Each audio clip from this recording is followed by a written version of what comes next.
Phone tapping కేసులో ఇవాల్టితో ప్రభాకర్ రావు విచారణ ముగియనుంది. Supreme court ఆదేశాలతో 2 వారాల పాటు ప్రభాకర్ రావును సిట్ విచారించింది. ఆయన నుంచి కీలక సమాచారం రాబట్టింది. రాజకీయ నేతల పాత్రపై ఆధారాలు సేకరించింది. 2 వారాల విచారణకు సంబంధించి సుప్రీంకోర్టుకు నివేదిక ఇవ్వనుంది సిట్. ఈ కేసులో అరెస్టైన నిందితులంతా ప్రభాకర్ రావు ఆదేశాలతోనే ఫోన్ ట్యాపింగ్ కు పాల్పడినట్లు స్టేట్మెంట్ ఇచ్చారు. ఇప్పటికే పెన్ డ్రైవ్ ను కూడా స్వాధీనం చేసుకున్నట్లున్నారు. ఇక ఈ కేసులో పెన్ డ్రైవ్ కీలక ఆధారంగా మారింది.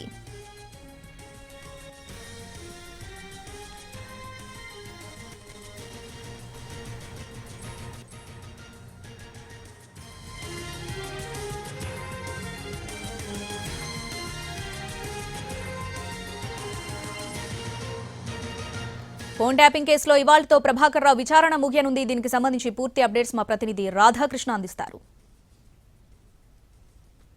కేసులో ఇవాళ ప్రభాకర్ రావు విచారణ చివరి రోజు. ఈ రోజు ప్రభాకర్ రావు ఏం చెప్తాడన్నదే పూర్తి ఉత్కంఠ ఒకవైపు కొనసాగుతుంది. మరొక వైపు ఇవాళ కూడా సిట్కు సంబంధించిన సభ్యులు జూబ్లీ హిల్స్ లోని సిట్ కార్యాలయానికి వచ్చే అవకాశం కనబడుతుంది. కొత్తగా ఏర్పాటు చేసిన సజ్జనార్ నేతృత్వంలోని సిట్ ఇప్పటికే గత 3 రోజులుగా విచారిస్తూ వస్తుంది. ఇప్పటి వరకు ప్రభాకర్ రావు మాత్రం పూర్తి స్థాయిలో నోరు మెదిపినట్లుగా కూడా మనకు అర్థమవుతుంది. ఎందుకంటే ఈ కేసులో చాలా వరకు అతను ముందుగా ఒకవైపు తనకు తెలియదని చెప్తూ వచ్చారు. అంటే గతంలో 6 సార్లు ఎప్పుడైతే పోలీసులు విచారణకు రమ్మని పిలిచినప్పుడు జూబ్లీహిల్స్ సిట్ కార్యాలయానికి వచ్చాడో అప్పుడు మాత్రం తనకు పూర్తి స్థాయిలో తెలియదని, మర్చిపోయానని కొన్నిసార్లు, అలాగే తను సిబ్బందికి కేవలం నిఘా ఉంచమని మాత్రమే చెప్పాను, ట్యాపింగ్ చేయలేదని ఒకవైపు, మరొక వైపు రివ్యూ కమిటీ చెప్తేనే చేశామని ఒకవైపు, ఇలా రకరకాలుగా చెప్తూ వచ్చాడు.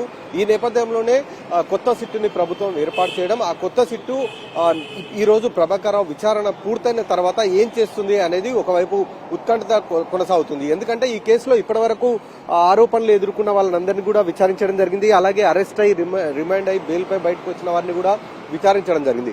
ఈ నేపథ్యంలోనే ఇవాళ చివరి రోజు కావడంతో ప్రభాకర్ రావుని ఎలాంటి విచారణ కొనసాగబోతుందన్న ఉత్కంఠత ఒకవైపు అయితే కొనసాగుతుంది. ప్రస్తుతం మనం చూస్తున్నాం జూబ్లీహిల్స్ సిట్ కార్యాలయానికి మరికొద్ది సేపట్లో సిట్కు సంబంధించిన సిబ్బంది చేరుకోబోతున్నారు.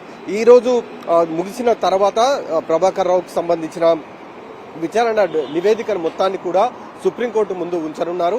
వచ్చే నెల 16వ తేదీన సుప్రీంకోర్టులో విచారణ సాగబోతుంది. కాబట్టి మరి ఆ రోజు ప్రభాకర్ రావుకు సంబంధించిన విచారణ నివేదికను మొత్తం కోర్టుకు అప్పగించినప్పుడు కోర్టు ఏం చెప్తుందనేదే ప్రస్తుతం అయితే ఉత్కంఠత ఉంది. ఎందుకంటే ఆ రోజు మరి ప్రభాకర్ రావు విచారణకు సహకరించట్లేదని ఇప్పటికీ అధికారులు చెప్తూ వస్తున్నారు. కాబట్టి కోర్టు ముందు కూడా అదే విషయాన్ని రుజువు చేసే ప్రయత్నం అధికారులు చేస్తారా, లేకపోతే తదుపరి దర్యాప్తులో ఏం చేయబోతున్నారు అనేదే ప్రస్తుతం అయితే $1 మిలియన్ ప్రశ్నగా మారుతున్న సిచ్యువేషన్ అయితే ఉంది. ఎందుకంటే ఇప్పటి వరకు 2 వారాల నుంచి ప్రభాకర్ రావుని విచారిస్తున్నారు జూబ్లీహిల్స్ సిట్ కార్యాలయంలో. ఇప్పటి వరకు కూడా ఎంతవరకు ప్రభాకర్ రావు నుండి వివరాలు రాబట్టారనేది కూడా చూడాల్సి ఉంది. అలాగే ఒక పెన్ డ్రైవ్ కి సంబంధించిన అంశం కూడా వెలుగులోకి రావడం, ఈ పెన్ డ్రైవ్ లో చాలా మంది రాజకీయ నాయకులకు సంబంధించిన కావచ్చు, జర్నలిస్టులు, కొంతమంది వ్యాపారవేత్తలకు సంబంధించిన డీటెయిల్స్ అన్ని కూడా అందులో ఉన్నట్లు కూడా అధికారులు చెప్తున్నారు. కాబట్టి ఈ పెన్ డ్రైవ్ కు సంబంధించిన అంశం కూడా తెరపైకి రావడం, దీనికి సంబంధించి ప్రభాకర్ రావు ఏం చెప్తారన్న దానికి సంబంధించి కూడా వేచి చూడాల్సిన పరిస్థితి అయితే కనబడుతుంది. ఇవాళ చివరి రోజు మరి ప్రభాకర్ రావు విచారణ పూర్తయిన తర్వాత